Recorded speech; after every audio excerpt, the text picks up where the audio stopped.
Ready to go. Thanks again, guys. Once again, if you have a question, please chat me. We'll start off with Emily G. and Balbo from the Washington Post. Hey, Mark.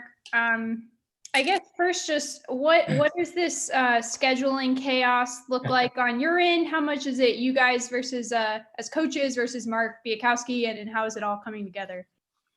Well, probably 5 weeks ago when we were meeting every day with the Big Ten, I said, we got to have a list of schools that we can call and that we can play on top of the games we already had scheduled.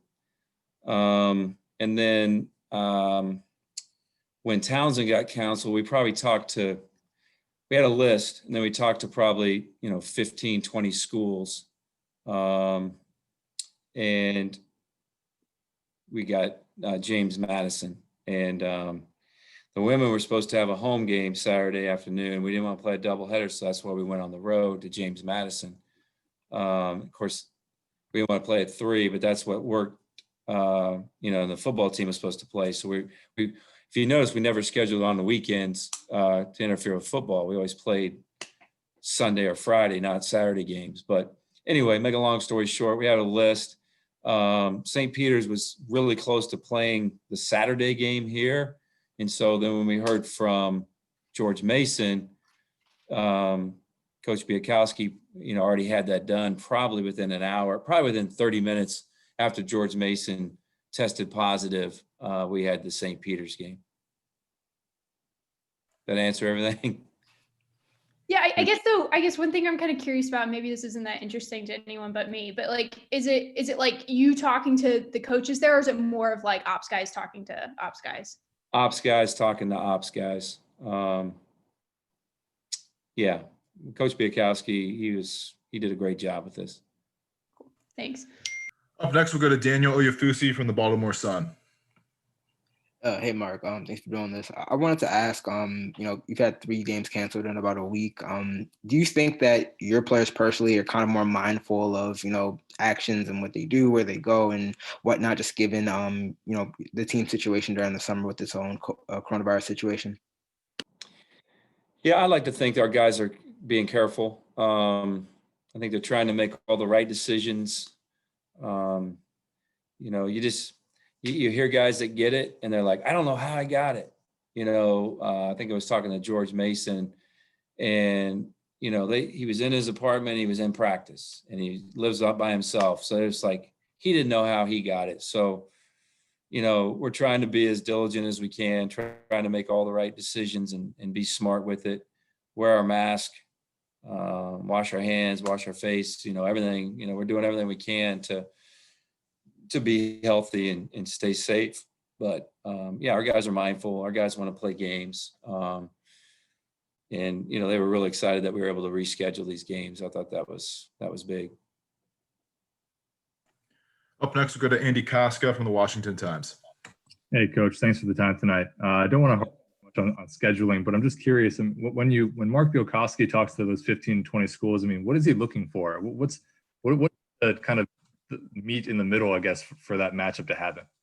Anybody we can get. So I know, Mike Bray tweeted out, hey, we'll play anybody, anytime, anywhere, Well, we called Notre Dame. It just didn't fit. So we probably had, who was Tuesday? Townsend? When Townsend, that took probably about 3 hours to get a game. And we all were sitting around my table that I'm sitting at right now, and all my assistants were calling people they knew. We looked at all the games that were canceled, and we looked at the guys that the game wasn't canceled because of them. And, it's because the other team had COVID. So we called all those schools, and I don't know, we got lucky. We wanted to stay close to home too. Would I rather play a home game than go to James Madison? Nah, it might be good for us. Just get away, go play. We'll try to be safe as we can be and just get used to a road routine. And then just to ask about an actual basketball question, what do you need to see from Mark Tucker, to maybe going forward to get a little bit more involved? Did you say Marcus Dockery? Yeah, Marcus Dockery. Yeah, I just think it's just getting a better feel for what I want as a coach. I think that's important. Um, he practices hard. He's trying to do the right thing. So we got a lot of good players. Makes it difficult. But he's right there. There's some guys that haven't played as well lately, and so might give Marcus more of a chance. We'll see. But I just want him to get better. I coach him just like I coach Aaron Wiggins. Just because he's not playing, I'm coaching him hard, and hopefully he's getting better because of it. If not, in the next couple of weeks down the road, where he can help this team. Up next, Lila Bromberg from Testudo Times. Hey, Coach, how are you? Good, Lila. Just you mentioned having that list of contingency opponents, but still kind of how stressful is it for you guys just to, have so many games canceled in a week and having to kind of restructure that game plan and get the guys kind of in the right mindset? Well, to be honest with you, it might have worked out. We were playing 4 games in 8 days, kind of give us a little rest, give us time to practice a little bit. We're gonna, you don't know what lies ahead, but if we get to the Big Ten tournament and we win a game, we're gonna have to play back to back, and obviously we're not gonna have to travel. But just give the guys different experiences. When the first one got canceled, I was a little like, oh no, what are we going to do? We're supposed to play tomorrow.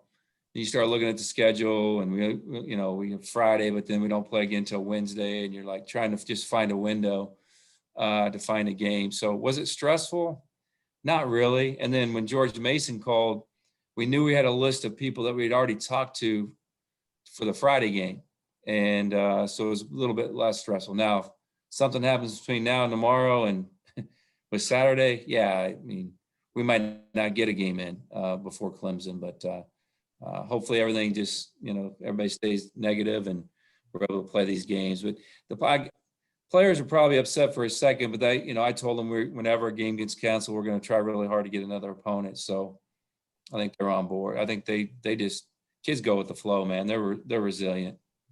And what do you think the biggest benefit was of that extra practice time, or kind of the biggest improvement you saw just having more time than you expected?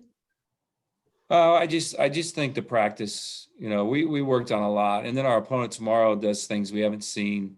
And so allowed us to work on that. Now we only know we're going to have them for a couple days, but just we needed it. You need practice time. We were practice, and all of a sudden we were game. And so we were able to give them some time off because we came to practice Monday thinking we had a game Tuesday. And so we kind of went Monday. We watched film and shot around a little bit, and then we gave them Tuesday off. And then we've gone, pretty hard the last 2 days practice-wise. So just the time away was probably good for them and helped them with their academics, also. Time for a couple more. First off, Tyler Byram, NBC Sports Washington. Hey, Coach. Thank you for the time. You bet. One of the mentalities you said you've been trying to tell your team this year was just take things one day at a time. And how much has that kind of been amplified throughout this past week? Yeah. Maybe I don't read anything, guys. So, coach calls me, said the game's canceled. We start working. We do one day at a time. Every day we get to practice, we're happy. We talk about it as a team. Every time we get a chance to play a game, we're excited. So it is one day at a time. It was probably a little bit harder on my scouting coaches. They watched film on Townsend. They were prepared for Townsend, and they were working on George Mason already. So it's just extra work for them. Then they have to dive in really quickly to St. Peter's, and another guy jumps on James Madison. So it's really 2 extra preparations that we had to do. So it's pretty hard on them. But no, it's our mentality. Just get through the day. Every night, control your bubble, be smart, don't do anything silly that could hurt our team or hurt yourself. And you just talk about it every day. So we'll wake up tomorrow, we'll test. Hopefully both teams will test negative, and we'll play a game at 3:00 tomorrow. Last question tonight, David Driver. Mark, with the paper in Harrisonburg, Virginia. How much have you gotten to see about JMU? What have you seen about them, especially Lewis as their player of the year? Just your thoughts on JMU. I haven't watched anything, and that's not disrespecting them at all. It's just my philosophy as a coach. One of my assistants has watched a lot. Obviously, we know how good Lewis is. We recruit his little brother. Oops, I gotta be careful. We're recruiting his little brother, whatever. So I know the family. I've seen him play, but I have not watched JMU play. I'll watch them tomorrow night on the bus as we're heading down there, and my assistants will have me prepared. I'll have a bunch of stuff for me to watch and have me prepared as we head down. Will you go down and back and not stop at all? No, we're going to come down tomorrow night after the game. We'll do recovery and feed the guys, and then we'll probably leave here around 7. And then we're going to spend the night there just to kind of get us that road feel. We debated if it was a 7 o'clock game, I might have come down on Saturday. But since it's a 3 o'clock game, I thought it'd be better just to go in the night before, feed the guys when we get there and let them get a good night's rest. And then, we'll probably, I don't know if we'll work on JMU Friday night or if we'll just wait till Saturday morning and kind of lock in on them then, as far as scouting report, walking through stuff. But we'll treat it like a Big Ten tournament game. You play one day and then the next day you wake up and you walk through stuff and you play the game. So that's what we'll do for JMU. Great. Thank you. Okay. Thanks, Coach. Appreciate your time tonight. All right. Thanks, guys.